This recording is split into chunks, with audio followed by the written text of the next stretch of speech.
Hoje iremos abordar um tema sobre africanidade. Agora a gente vai chamar as alunas Yasmin e Jéssica para falar sobre as origens das tranças. Boa tarde, estúdio. Boa tarde. Hoje iremos falar sobre a origem das tranças. Vamos falar sobre a trança nagô. Trança nagô é um estilo de origem africana que recebeu esse nome por causa do povo nagô. Esse é um grupo étnico que se encontra na atual Nigéria. Bom, os cabelos normalmente ele é feito em linha reta, ele é simétrico e ele geralmente está formado no couro cabeludo. Como eram usadas as tranças nagô? As tranças nagô eram utilizadas para desenhar rotas de fuga. Aqui vocês podem ver algumas tranças que tem tipo rota de fuga. E aqui vocês podem ver que tá tipo um mapa para onde tem que ir, entendeu? Então era assim que era usada as tranças nagô. Como surgiu as primeiras tranças nagô? A primeira trança nagô surgiu na África, especialmente entre os povos urubais.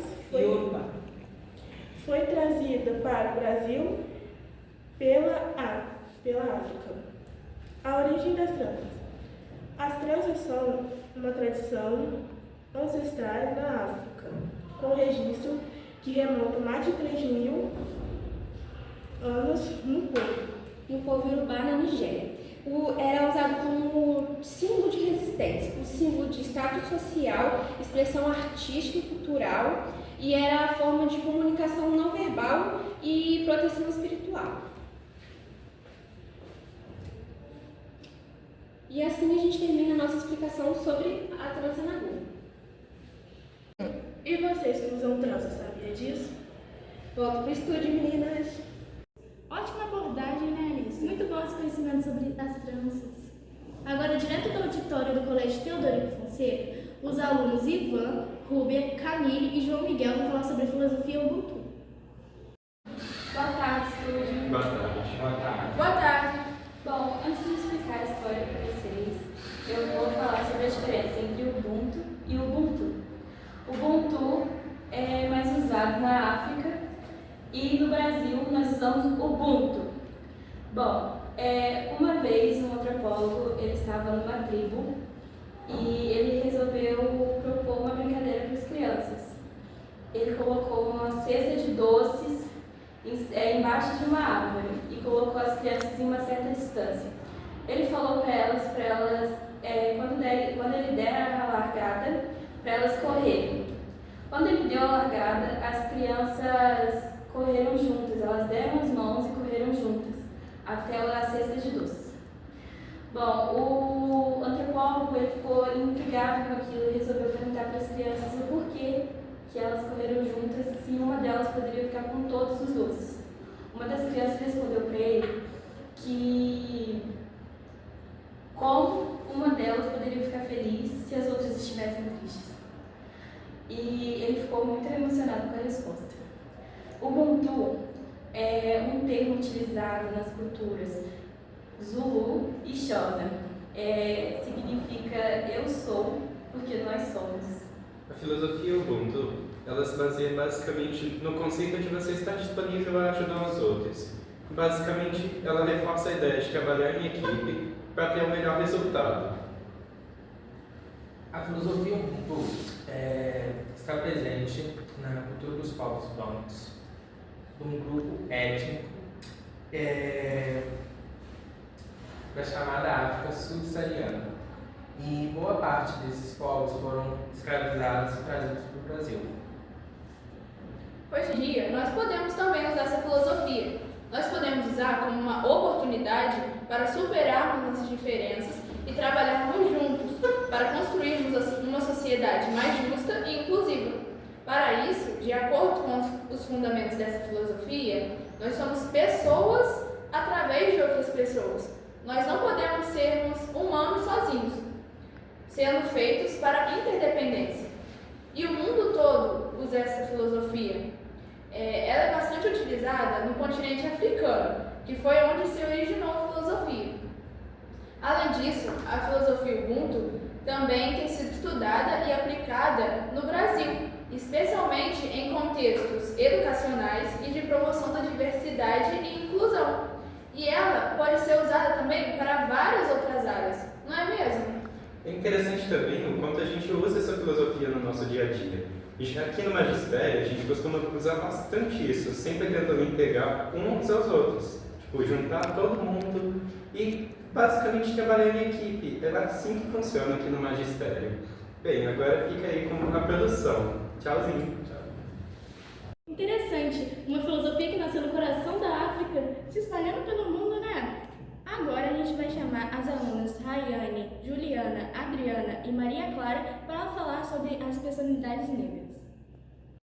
Boa tarde, estúdio! Hoje o nosso jornal vai falar sobre algumas personalidades de mulheres negras. Angela Davis, nascida na década de 40, vigorava nos Estados Unidos as leis racistas que eram validadas em diversos estados do país. Durante a década de 1960, foi militante do Partido Comunista, do movimento Black Power e do grupo Pantera Negra. Ela foi professora das universidades da Califórnia e escreveu diversas obras.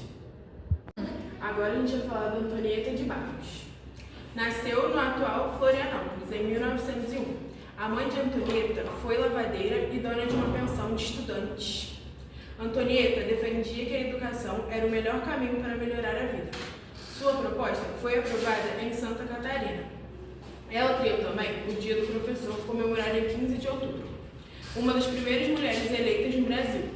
Foi eleita deputada estadual em Santa Catarina.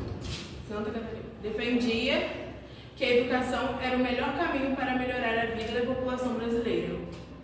Outra personalidade negra foi Aretha Franklin, que foi uma cantora no ano de 1942, que ficou famosa por conta de uma música que não é que ela ficou famosa por conta dessa música, mas foi um dos hits que mais fizeram sucesso, que fez ela ser conhecida, que se chama Respect, que fala sobre o empoderamento feminino e também sobre os homens dar respeito a ela. Ela é considerada uma dos ícones da música hoje em dia, desde aquela época, mas hoje em dia ela se tornou mais ainda por conta do seu reconhecimento pelos assuntos abordados. Carolina Maria de Jesus foi uma escritora brasileira que nasceu em 1914 e foi filha de pais agricultores que não tiveram acesso ao estudo. E com isso, ela acabou que também não teve muito acesso. Em 1930, a Carolina de Jesus nasceu em São Paulo, na favela do Canindé, que foi aonde ela se tornou empregada doméstica, só que no meio desse tempo acabou que ela ficou desempregada e por conta disso ela teve que começar a catar metais, papelões no meio da rua e com isso, ela vendo essa tristeza que ela vivia, ela quis começar a escrever como se fosse um diário, em formato de livro e publicar. E com esse diário ela ficou muito famosa hoje em dia. Outra personalidade negra é chamada Mona Lisa. Ela é uma das principais autoras feministas da atualidade. Ela se formou em comunicação e ciências políticas. Ela também deve ter mestrado em escrita criativa. Ela ficou muito conhecida com a sua palestra O Perigo das Histórias Únicas, em 2009. Mae Jemison nasceu no Alabama em 1956. Ela sempre gostou de ciências e aos 16 anos ela fez engenharia química e logo em seguida ingressou na medicina. Assim que ela terminou a faculdade de medicina, ela começou a atuar como médica e em 87 ela se inscreveu no programa de treinamento de astronautas da NASA, e sendo a primeira mulher negra a passar nesse exame. E depois de uns anos de treinamento, ela foi a primeira mulher negra a ir ao espaço. Tia Seata nasceu em 1854 na Bahia, mas aos 22 anos ela veio morar no Rio. Lá ela começou a fazer batucadas na casa dela, que juntado ao Olodum virou o tradicional samba carioca. As batucadas eram proibidas, mas como ela era muito famosa, os policiais acabavam fazendo vista grossa e deixavam passar. O primeiro samba foi feito na casa dela, que chamava Toque pelo Telefone, que foi o primeiro samba que foi escrito e tocado na casa dela. Boa tarde, vou estar falando da personalidade da Sônia Guimarães. Sônia Guimarães foi uma das primeiras brasileiras negras a obter um doutorado. Ela estudou em escola pública e sempre se destacou com boas notas. Formou em ciências e em 1979 pela Universidade Federal de São Paulo e realizou o mestrado na mesma instituição. E iniciou seu doutorado na Universidade de Manchester, na Inglaterra, e foi uma das primeiras brasileiras negras com doutorado. Foi aprovada em concurso para professora do Instituto Tecnológico da Aeronáutica e, com isso, foi a primeira professora negra da instituição. A segunda vai ser da Teresa de Engelmann. Não sabemos a data e o local do seu nascimento.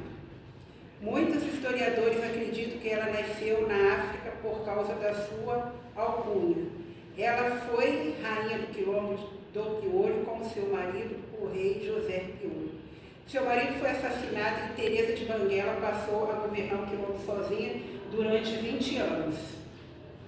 Período no qual o quilombo teve grande prosperidade e resistiu a diversos ataques portugueses.